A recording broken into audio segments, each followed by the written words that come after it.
पूज्य मालिक को मेरा प्रणाम। आप सभी भाई बहनों को मेरा नमस्ते। बुक जो हम अभी रीड कर रहे हैं उसका नाम है द हार्टफुलनेस वे। हमने कल बात की थी प्रार्थना के बारे में, बहुत अच्छे से और डिटेल में हमने इसको कंप्लीट किया था।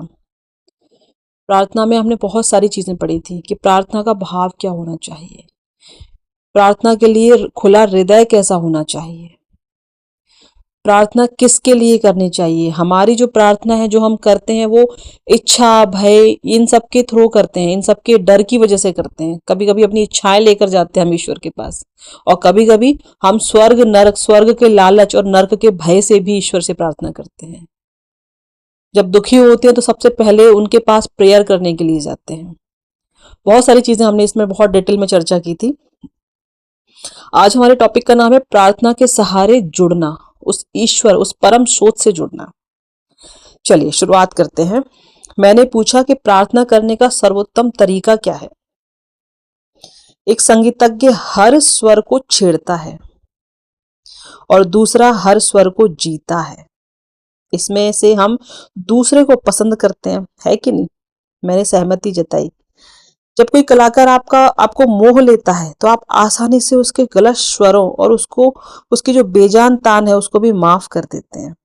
उन्होंने कहा कि केवल यथार्थता ही मानव हृदय को स्पर्श कर सकती है।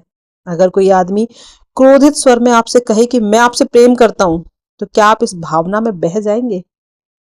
देखो, ये भाव ही है जो बहुत मैटर करते हैं। एक होता है धमकी भरे देना या गुस्से में बोला मैं आपसे प्रेम करता हूं, एक होता है कि मैं आपसे प्रेम करता हूं।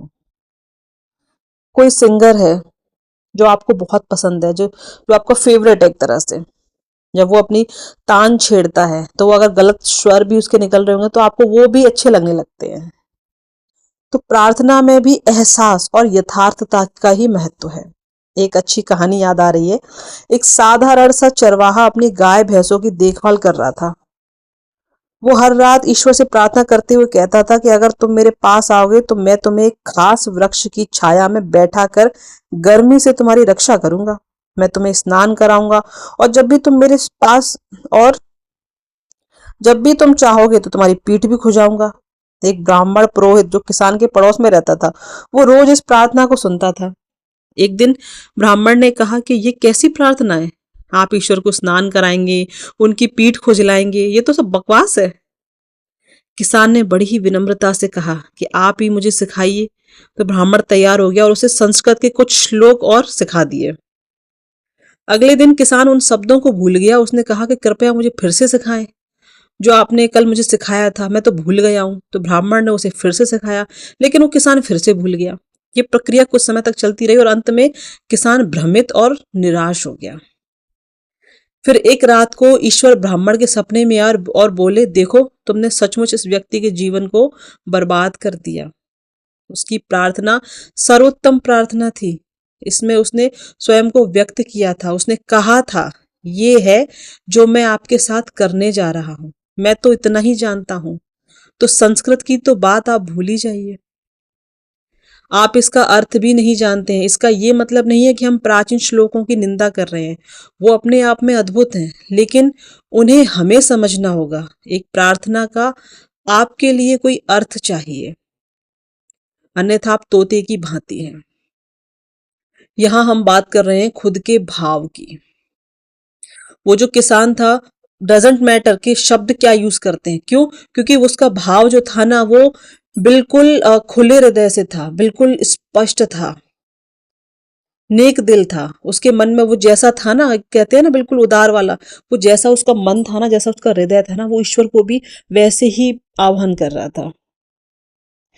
आप आओ, आपको स्नान कराऊंगा, मैं ऐसा करूंगा आपके साथ, मैं वैसा करूंगा। तो ईश्वर भी बड़े खुश थे इन चीजों से। अब जो ब्राह्मण था, उनको वेदों की, संस्कृत के श्लोकों की जानकारी थी, अच्छी बात है, होना भी चाहिए, उनको ज्ञान है, तो वो अपने हिसाब से प्रार्थना कर रहे थे। लेकिन वो किसान से कहते तुम गलत कर रहे हो, ऐसे नहीं आएंगे, ऐसे करो। तो अभी क्या हुआ, अभी किसान को उसने भ्रमित कर दिया। ईश्वर पता है हमेशा हमारा हृदय देखता है कि हमारे भाव कैसे हैं। वो कभी शब्द नहीं देखता, वो कभी ये नहीं देखता कि आपने ये वाला श्लोक इसमें बोला है तो ही मैं आपकी बात मानूंगा। जब वो शर्त नहीं लगा रहा, वो इतना सरल है, तो हम क्यों शर्तों में बांधते हैं? हमारे लिए भी तो बस इतना होना चाहिए ना कि बस हम हमें अपनी मम्मी से कुछ चाहिए होता है तो क्या हम उसके लिए शर्त लगाते हैं कि ऐसा चाहिए? हम बेझिझक होके सब चीजें उनसे कह देते हैं, ये खाना है, ये चाहिए, ये पहनना है, ये ओढ़ना है, सब चीजें। तो शब्द जो है वो भावनाएं नहीं है, केवल भावनाओं की अभिव्यक्ति है। रटे हुए ढंग से की गई प्रार्थना भावनाओं के भूसे के समान है। मैं दो चार लाइनें किसी की सिखाई हुई श्लोक वाली आज बोल दूंगी, कल बोल दूंगी, उससे क्या होगा जबकि उसमें मेरा भाव ही नहीं है। ये जो है वो एक खोखली है। ये प्रभावी प्रार्थना वो होती है जिसमें शब्द हृदय की भावनाओं से टकराकर गूंजते हैं। और जब हृदय भावनाओं से गूंज रहा हो तो फिर क्या शब्दों की कोई जरूरत भी रह जाएगी? नहीं। केवल मौन में ही हम आंतरिक स्रोत से संवाद स्थापित कर पाते हैं। ऐसी चुप्पी में हमारे विचार भी मौन हो जाते हैं। मैंने कहा कि मैं मौन प्रार्थना तो समझता हूं, लेकिन बिना किसी विचार के प्रार्थना का मतलब, दादाजी कहते हैं कि प्रार्थना की क्रिया को विकसित होकर प्रार्थना में आंतरिक दशा में बदल जाना चाहिए। जो हम प्रार्थना की क्रिया करते हैं वो हम ऐसी करें कि वो विकसित होकर हमारी आंतरिक दशा में आ जानी चाहिए। एग्जाम्पल के लिए, क्या आपने ऐसी किसी जोड़े को बातचीत करते सुना है जो दशकों से शादीशुदा हो, लंबे समय से? एक ही नजर ढेरों बातें कह देती है और शायद ही कोई शब्द बोलने की जरूरत पड़ती हो। आज भी कुछ ऐसे कपल होते हैं जब उनकी शादी को बहुत लंबा समय हो जाता है, तो अब क्या जो मतलब हस्बैंड है उनको बार बार चाय, सुबह उनको चाय पीने की आदत है, तो क्या वो रोज कहेंगे कि मेरे लिए चाय लेकर आओ? अब उन्हें उनकी ट्यून समझ में आ जाती है। उन्हें एक दूसरे के बारे में ये भी पता होता है कि ये कह नहीं रहे हैं लेकिन उनको बुरा लग रहा है। कभी हमने देखा ना आसपास, अरे वो ये उनको ये चीज पसंद नहीं है, उनको ये ऐसा है, तो क्या उन्होंने क्या पसंद पसंद आपस में बताई थी चीजें? जब हम लंबे समय तक किसी के साथ जुड़ जाते हैं ना, तो अब हमें शब्दों की भी जरूरत नहीं रहती है। इशारों में ही सारे काम हो जाते हैं। हमें पता होता है कि सामने वाले को क्या चाहिए, क्या नहीं चाहिए, तो अब शब्द बोलने की जरूरत ही नहीं पड़ती है। तो सालों बीतते बीतते वे बातचीत करने की जरूरत से भी आगे निकल जाते हैं और एक दूसरे के साथ अंतः संपर्क की दशा में पहुंच जाते हैं। दो व्यक्ति एक दूसरे को जितना कम जानते हैं उतना ही ज्यादा उन्हें बातचीत की जरूरत होती है। नवविवाहित जोड़े को बहुत ज्यादा बातचीत की जरूरत होती है। जितना अधिक वे एक दूसरे को समझने लगते हैं उतनी ही सूक्ष्म उनकी बातचीत होने लगती है। और जब वे एक दूसरे को गहराई से जान लेते हैं तो बातचीत की जरूरत ही नहीं रह जाती।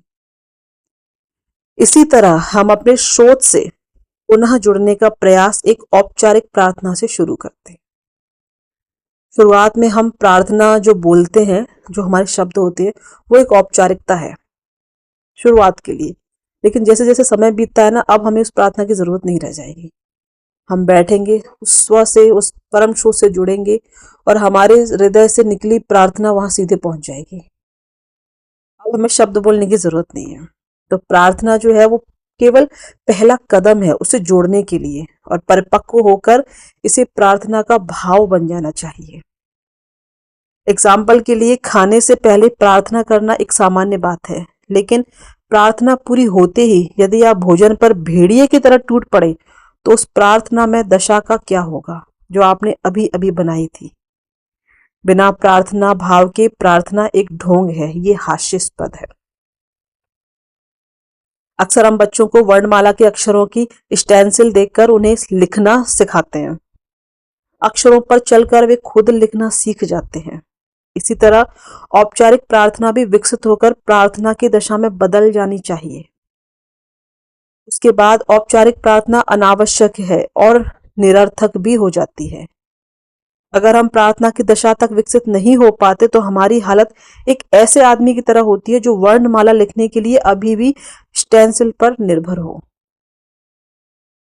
हम शुरुआत करने के लिए इसका इस्तेमाल करते हैं, इसको एक औपचारिकता, एक एज अ फॉर्मेलिटी की तरह यूज करते हैं। लेकिन जब एक बार आदत पड़ जाती है तो क्या अभी भी हम उस औपचारिकता को निभाएंगे? अब तो ये भाव स्वतः ही अंदर से आने चाहिए। ये आंतरिक दशा अद्वितीय होती है। इसमें किसी बाहरी रूप या सिद्धांत का पालन यानी कि कर्म कांड नहीं करना पड़ता। जैसे कि आप प्रार्थना को कर्मकांड बना देते हैं तो ये अपना महत्व खो देती है। फिर भी प्रार्थना में दशा एक दूसरी शुरुआत है। इसका उद्देश्य हमें पार ले जाना है, एक दूसरे स्तर पर ले जाना है। मैंने पूछा कि प्रार्थना में दशा से आगे क्या है, तो दास जी कहते हैं एकमयता। प्रार्थना में द्वैत का भाव स्वाभाविक रूप से होता है, जबकि प्रार्थना में हमेशा दो होते हैं। दो कौन कौन? एक वो जिसे जरूरत है और एक वो जिसकी उसे जरूरत है। मैं इस आशा से प्रार्थना करता हूं कि वो महान हस्ती मेरी प्रार्थना सुनेगी और उसका जवाब देगी। मैंने प्रार्थना क्यों की? कि जिससे मैं प्रार्थना कर रहा हूं वो मेरी प्रार्थना सुनेगी और इसका जवाब देगी, बिना इस द्वैत के कि प्रार्थना कौन करेगा और कौन उसे सुनेगा। दिव्य उपस्थिति से मेरी अलग पहचान अभी भी बनी रहती है। हम अभी भी दो रहते हैं, अभी भी एक संबंध रहता है। तो ध्यान के द्वारा हम लगातार दिव्य उपस्थिति के साथ एकमयता की स्थिति में प्रवेश करते जाते हैं। एक हो जाना, संबंध की अवस्था के पार निकल जाते हैं। केवल प्रार्थना से ही एक हो जाने की संभावना कुछ अविश्वसनीय सी लगती है। हम वही रहते हैं जो है और स्रोत भी वैसा ही रहता है जैसा वो है, क्योंकि अब हम एक हो गए हैं। मैंने पूछा तो फिर प्रार्थना की भूमिका क्या है? दाजी कहते हैं ये हमें उस दिव्य सिद्धांत का ज्ञान जिसमें हमें लय होना चाहते हैं हृदय से कराने में उसे सहायक होती है। प्रार्थना इस तरह से करनी चाहिए कि वो ध्यान में बदल जाए। ये तो हृदय से प्रियतम के लिए झलकती हुई विरह वेदना है, अब और सहन नहीं होता। ये कहती है, बचपन में आपने एक दोहा सुना होगा, हे ईश्वर मेरी इस छोटी सी कुटिया में एक बार तो आओ, मैं आपका ऐसा स्वागत करूंगा कि आप अपना दिव्य निवास भूल जाएंगे। तो प्रार्थना एक प्रकार की कराह है, विरह वेदना है, जिसमें आंसू के मोती गालों पर बहकर हृदय की जटिलताओं को सुंदर बना देते हैं। हृदय की ये वेदना हमें अपने प्रिय लक्ष्य पर बनाए रखती है और अंततः जिस प्रकार नदी सागर में समा जाती है ना, उसी प्रकार प्रार्थना में स्थिति भी स्रोत के साथ ध्यानमय स्थिति में समा जाती है। तो प्रार्थना सिर्फ शब्द नहीं है, हमारा एहसास है, हमारा भाव है। जब हम प्रार्थना करें तो हमारे हृदय में एक विरह वेदना होनी चाहिए कि बस अब कुछ नहीं। हे ईश्वर मेरी इस छोटी सी कुटिया में एक बार तो आओ। चलिए आगे बात करते हैं हार्टफुलनेस की प्रार्थना। हार्टफुलनेस प्रार्थना हम एक बार अपने दैनिक अभ्यास से पहले, फिर दिन की समाप्ति पर सोने से पहले करते हैं। तो ये प्रार्थना में अलग क्या है, बाकी की प्रेयर से ये अलग क्यों है, इसको कब करते हैं, इस प्रार्थना के शब्द क्या है, हम इसमें इसकी बात करेंगे। तो इसको हमें कब करना है? दैनिक अब ध्यान से पहले, जब हम सुबह का सबसे पहले ध्यान करते हैं तो सबसे पहले शुरुआत हमें इस प्रेयर से करनी है। और एक बार जब हम सोने के लिए जाते हैं, एक बार हमें उस समय करनी है। अगर सही भाव से ये प्रार्थना की जाए ना, तो ये मौन प्रार्थना एक अद्भुत आंतरिक दशा निर्मित कर देती है। हार्टफुलनेस अभ्यास के आरंभिक दिनों में प्रार्थना को मैंने एक औपचारिकता ही समझा। किसी कारण मेरे हृदय ने कभी इसे चाहा भी नहीं और मैंने इसे बंद कर दिया। लेकिन एक शाम मैंने विशेष रूप से इसके शब्दों की ओर खिंचाव महसूस किया और मैंने पूरे हृदय से प्रार्थना की, तो तुरंत ही मेरी आंतरिक आध्यात्मिक दशा बदल गई। उस रात मेरी नींद नियमित नींद से अलग गहरी ध्यान अवस्था जैसी थी। सुबह जब मैं उठा तो मेरी भीतरी हालत जो है वो बेजोड़ थी। मेरे ध्यान में अब कुछ विशेष बात थी जो पहले नहीं थी। इस अनुभव का नतीजा ये हुआ कि मैंने प्रार्थना को नजरअंदाज करना बंद कर दिया और मेरे जीवन का ये जो प्रार्थना है वो एक अभिन्न अंग बन गई। अब भी मैं इसके बारे में रोज कुछ नई खोज करता रहता हूँ। तो प्रार्थना है, हे नाथ तू ही मनुष्य जीवन का वास्तविक ध्येय है।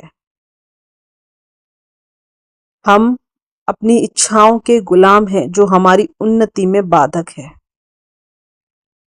तू ही एकमात्र ईश्वर एवं शक्ति है जो हमें उस लक्ष्य तक ले चल सकता है। शब्द मत पढ़िए, आप उसके भाव पर जाइए, उसका एक शब्द का एहसास कीजिए। मैंने पूछा कि सोने से पहले प्रार्थना करने का उद्देश्य क्या है? तो दाजी कहते हैं कि जागृत प्रार्थना में दशा निर्मित करने का यह सर्वोत्तम तरीका है। प्रार्थना का उद्देश्य दिव्य के साथ हमारा संपर्क पुनः स्थापित करना है, लेकिन प्रार्थना में दशा कुछ अलग चीज है। इसका तब उदय होता है जब हमने दिव्य की उपस्थिति को महसूस कर लिया होता है। हमारा सिर झुकने लगता है और हम दिव्यता के उस सागर में विलीन हो जाना चाहते हैं। अपने शरीर, मन और आत्मा से हम अब दिव्य की ओर मुड़ते हैं तो उस चुंबकीय उपस्थिति को हम महसूस करते हैं। दिन में जब हम पूरी तरह से जागृत होते हैं तो हमारी बुद्धि हमारी चेतना पर हावी होने की कोशिश करती है और बुद्धि का अपना उद्देश्य है, लेकिन हमारे अंदर प्रार्थना में दशा पैदा करने के लिए वो उपयोगी नहीं है। सुबह हम ध्यान करते हैं तो दिन की शुरुआत करते हैं, लेकिन रात को प्रार्थना करने की क्या जरूरत है? तो रात को प्रार्थना हम इसलिए करते हैं जिससे हम उससे जुड़े रहें। रात में सोने के बाद से लेकर सुबह उठने तक भी हम उसी से जुड़े रहें। जागृत अवस्था और नींद के मध्य की अवधि में चेतन और अवचेतन अवस्थाओं का मिलन होता है। पर्दा थोड़ी देर के लिए उठा दिया जाता है और दोनों मिलते हैं। इस क्षण हमारे मस्तिष्क की तरंगें एक खास क्रम में व्यवस्थित हो जाती हैं, जिसे आधुनिक वैज्ञानिक अल्फा अवस्था कहते हैं। और अल्फा अवस्था में हम ख्यालों की दुनिया में खो जाते हैं और इस अवस्था में हम सुझावों के प्रति अति संवेदनशील होते हैं। और यही वो टाइम है जब हम अवचेतन में जानबूझकर प्रार्थना में विचारों का बीजारोपण कर देते हैं। तो कितने चालाक हैं हम। जब हम सोने जा रहे हैं तो हम अपने मस्तिष्क में प्रार्थना में शब्दों का वो जो एहसास है उसकी तरंगें छोड़ देते हैं। तो एक तरीके से हमने उस ईश्वर से मिलने का बीज छोड़ दिया है। अब तो मिलना ही मिलना है। ये विचार जो है वो जड़ जमा लेते हैं और अवचेतन की उपजाऊ जमीन में विकसित होते हैं। ठीक उसी प्रकार जैसे किसी की नजर में आए बिना जमीन के नीचे बीज अंकुरित होते हैं ना, तो हमारी प्रार्थना भी जागृत अवस्था में प्रकट होने से पहले अवचेतन की गुमनामी में अंकुरित और विकसित होती है। इस प्रकार हम अवचेतन में प्रार्थना का बीज बोकर प्रार्थना में जागृत अवस्था की फसल काट सकते हैं। हमने बीज बो दिया रात को सोते समय, अब हम दिन में सुबह उठ के प्रेयर करेंगे और हम सीधे ही फसल काटने को तैयार हैं, से मिलने को तैयार हैं। लेकिन प्रार्थना जो है वो हमें भाव के साथ करनी चाहिए। अवचेतन केवल भाव की ही भाषा को समझता है। आप खोखले शब्द अवचेतन में बोल सकते हैं, लेकिन वो कैसे रहेंगे? वो मृत बीज के समान होते हैं जो कभी अंकुरित नहीं होते। सोते समय हम अक्सर नींद की हालत में होते हैं जिसमें सही भाव नहीं उभरते। इसीलिए दिन में जब हम सजग होते हैं तब हम प्रार्थना कर सकते हैं। अब जब आप सजग हो तब इस भाव को उत्पन्न करें। इससे ये होगा कि जब आप सोते समय फिर से प्रार्थना करेंगे ना, तो प्रार्थना की वो क्रिया आपकी पूर्व दशा को पुनः वापस ले आएगी। दिन के समय जब बुद्धि पूरी तरह से सक्रिय हो तब प्रार्थना का अर्थ है हम दूसरे परिप्रेक्ष्य में भी समझ सकते हैं। दरअसल मैं चाहता हूं कि हर नया जिज्ञासु और पुराने अभ्यासी भी 1-2 दिन प्रार्थना के वास्तविक महत्व को और अर्थ को जानने में लगाएं। जो इसके शब्द कहते हैं उससे भी कहीं ज्यादा इस प्रार्थना में है। फिर देखें कि जो अर्थ आपने खोजा उसमें क्या छुपा है। बार बार आप उसके ऊपर ध्यान करें। पहली पंक्ति, दूसरी पंक्ति और तीसरी पंक्ति लीजिए, फिर इसके एक एक शब्द पर मनन करो। जल्दबाजी मत कीजिए, हर बार एक नया आयाम खुलेगा। प्रार्थना का उद्देश्य आपको रूपांतरित करना है। सामान्यतया लोग सोचते हैं कि प्रार्थना करने पर रूपांतरण कहीं बाहर से होता है, लेकिन प्रार्थना करना ही हमें एक्चुअली में रूपांतरित करता है, न कि प्रार्थना का प्रत्युत्तर। ये रूपांतरण प्रार्थना करते ही शुरू हो जाता है और सच्ची प्रार्थना स्वयं का ही उत्तर है। अपने सृष्टिकर्ता के साथ अतरंग संबंध विकसित करने के लिए आपका हृदय मासूम और पवित्र होना चाहिए। ईसा मसीह ने कहा कि बच्चों की तरह बन जाओ अपराध बोध बेहद विनाशकारी होता है। ये हृदय में चुभन की तरह होता है। अपराधी हृदय स्वयं को दिव्य से हमेशा छुपाता है और अपनी ही कैद में खुद को अलग कर लेता है। ऐसे में हम स्रोत की स्वास्थ्यवर्धक किरणों में कैसे नहा पाएंगे? सवाल ये नहीं है कि हम ईश्वर के द्वारा स्वीकार किए जाएंगे कि नहीं। क्या एक माँ अपने प्रेम और क्षमा को रोक सकती है? कभी नहीं। वो तो हम ही हैं जो स्वयं को स्वीकार और क्षमा नहीं कर पाते हैं। पश्चाताप करना कोई कर्म कांड नहीं है। स्वयं को हम तभी क्षमा कर पाते हैं जब हमारा हृदय हमारी गलतियों के लिए पश्चाताप करता है। हम गलती मानेंगे ही नहीं तो हम पश्चाताप करेंगे कैसे? और ये कब होगा? जब आपका हृदय खुला हुआ होगा, आपके हृदय में कोई मलिनता नहीं होगी। आपके हृदय की एक चीत्कार क्षमा की हजारों प्रार्थनाओं के बराबर होती है। आपके हृदय की एक चीत्कार क्षमा। अश्रु हमारी यथार्थता की पहचान होते हैं, तब भी जब हमारे हृदय हल्के और प्रसन्न हो।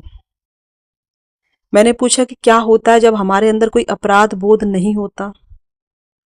बधाइयां। राजी हंसे और बोले कि आप संत ही होंगे। लेकिन एक संत भी सुधार की गुंजाइश ढूंढ लेता है, खास तौर से संत ही।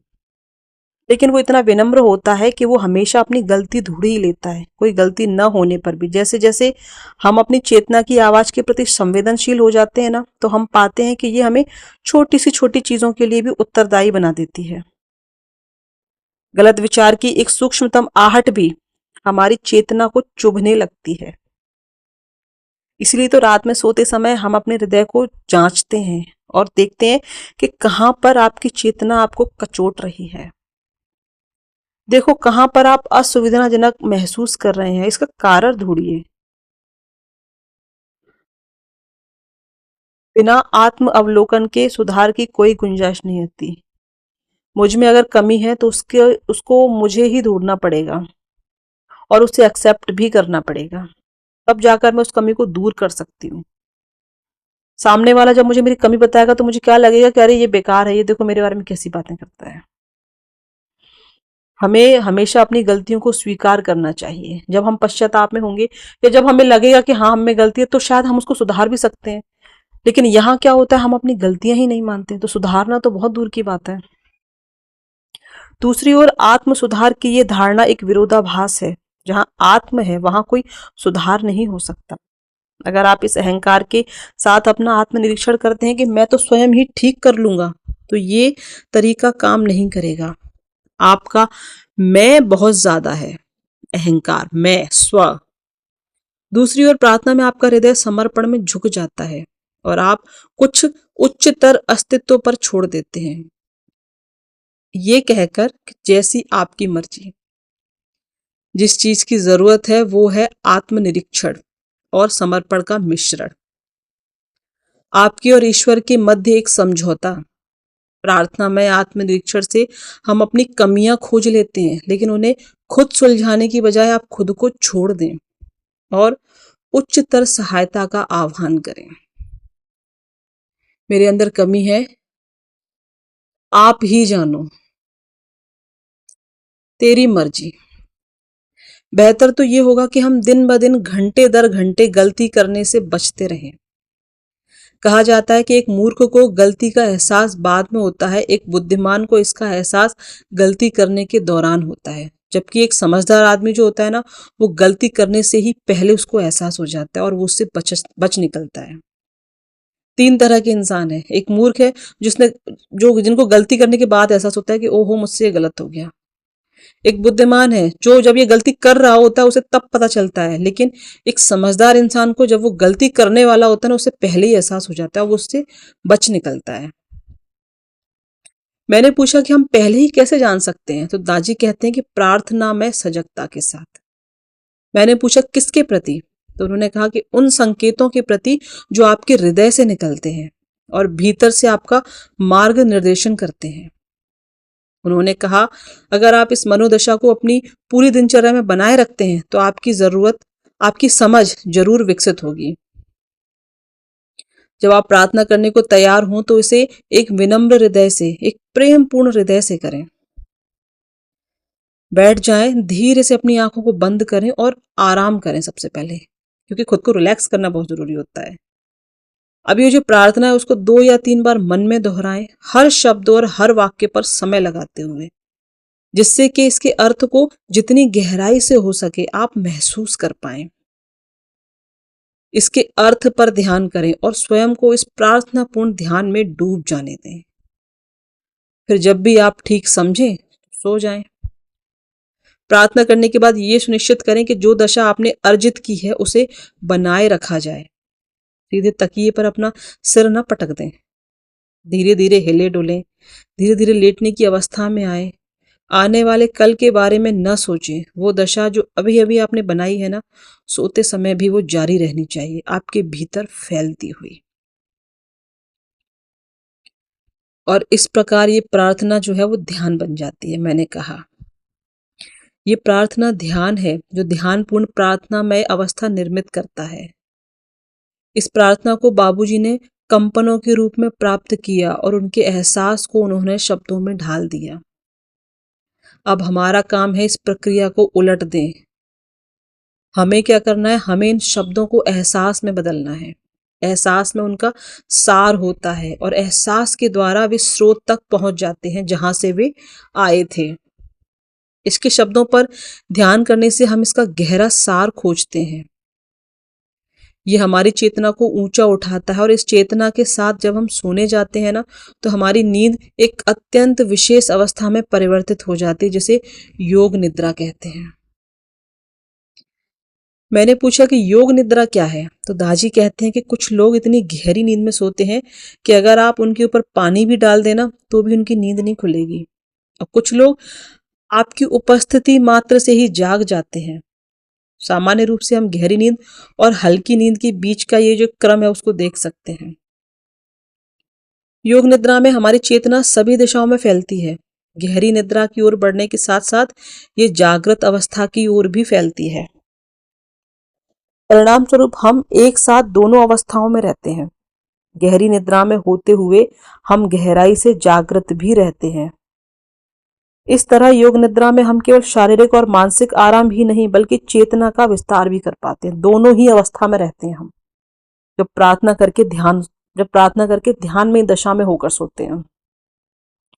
लेकिन इस अवस्था में और भी बहुत कुछ होता है। एक योगी दूसरे स्थानों पर, दूसरे आयामों में और दूसरे कालों में भी तो काम कर सकता है। सूक्ष्म शरीर की यात्रा भी तो हो सकती है और आपका भौतिक रूप आपके कार्य को सीमित भी नहीं कर पाता। ये सब घटित होने के लिए योग निद्रा जो है वो एक सर्वोत्तम अवस्था है, लेकिन यह व्यक्तिगत अनुभव की चीज है, न कि बहस की।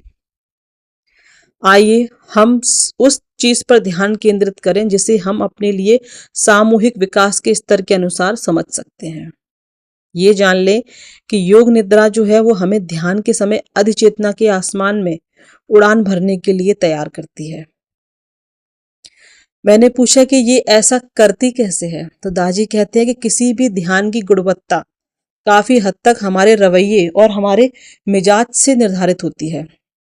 मिजाज वो तो धीरे धीरे बनते और बिगड़ते रहता है। जरूरत पड़ने पर आप अपनी उंगलियों के इशारे पर ध्यान का भाव पैदा नहीं कर सकते।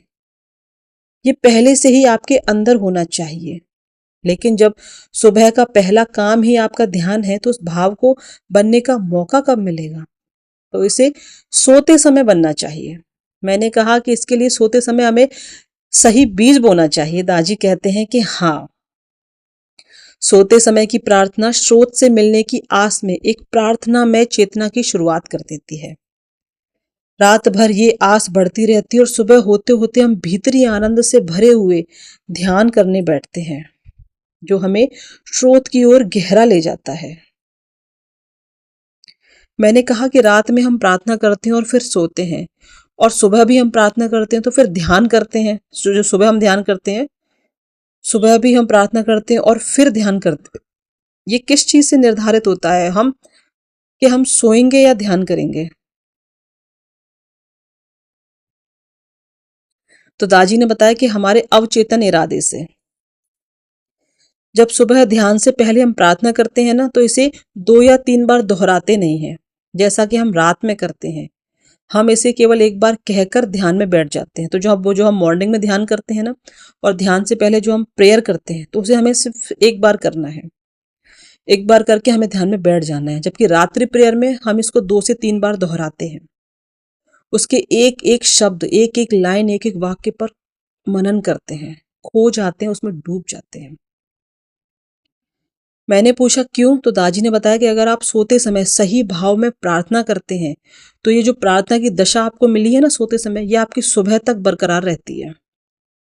अगर ऐसा नहीं होता तो केवल आपको याद भर दिलाना है, जैसे घोड़ा चाबुक की परछाई देखकर ही दौड़ पड़ता है। हमारी आंतरिक अवस्था भी प्रार्थना को एक बार करने से ही जीवंत हो उठती है। अब अधिचेतना के आसमान में उड़ान भरना बच्चों का खेल हो जाता है। अब हमें कुछ विशेष नहीं करना पड़ता। ये थी प्रार्थना। अब हमें ये प्रार्थना करनी कैसे है उसके बारे में है, और प्रार्थना है क्या। इसके लिए देखो, हम जब सुबह का ध्यान शुरू करेंगे तो उससे पहले हमें क्या करना है, बिल्कुल शांत और स्थिर होकर आराम से बैठ जाएंगे और हल्के से अपनी आंखों को बंद करेंगे, प्रार्थना बोलेंगे एक बार, उसके बाद हमें अपना ध्यान शुरू करना है। और सोते समय क्या करना है हमें, सोते समय प्रार्थना को चुपचाप, सबसे पहले एक बार हमें प्रार्थना करनी है, उसके बाद बीच बीच में रुकते हुए 2 से 3 बार इस प्रार्थना को हमें करना है। शब्दों के वास्तविक अर्थ पर 10 से 15 मिनट तक हम ध्यान करेंगे, उसके एक एक शब्द पर। उन्हें बुद्धि के से समझने के बजाय अपने हृदय में प्रतिध्वनित होता हुआ महसूस करेंगे। उसके एक एक शब्द को हृदय से महसूस करना है और अर्थ को भीतर से प्रकट होने देना है, एक एक शब्द के अर्थ को। शब्दों से परे इसके भाव में खो जाने का प्रयास करेंगे। तो चलिए हम एक बार प्रार्थना करते हैं और फिर हम इस सत्र की समाप्ति करते हैं। हे नाथ, तू ही इस मनुष्य जीवन का वास्तविक ध्येय है।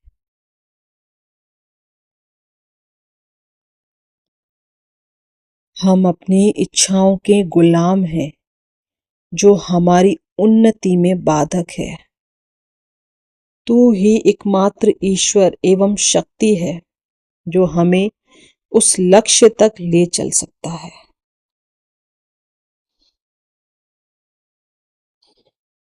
ये थे प्रार्थना के शब्द, और ये हमें एज इट इज सुबह एक बार बोलने हैं ध्यान से पहले। लेकिन रात्रि के समय हम इस प्रार्थना के एक एक शब्द को अपने हृदय से निकलने दें। अब हम ये जो प्रार्थना है, इसके ये जो शब्द हैं, हे नाथ, तू ही मनुष्य जीवन, तो हम किसको क्या संबोधित कर रहे हैं, इसके लिए मैं एक अलग से वीडियो बनाऊंगी जिसमें सिर्फ और सिर्फ इस प्रार्थना के एक एक शब्द को हम डिटेल में चर्चा करेंगे। अभी हम जो पढ़ रहे हैं वो हम बुक के अकॉर्डिंग पढ़ रहे हैं, तो जो उसमें जो लिखा है मैं उसके हिसाब से इसको कंप्लीट कर रही हूँ।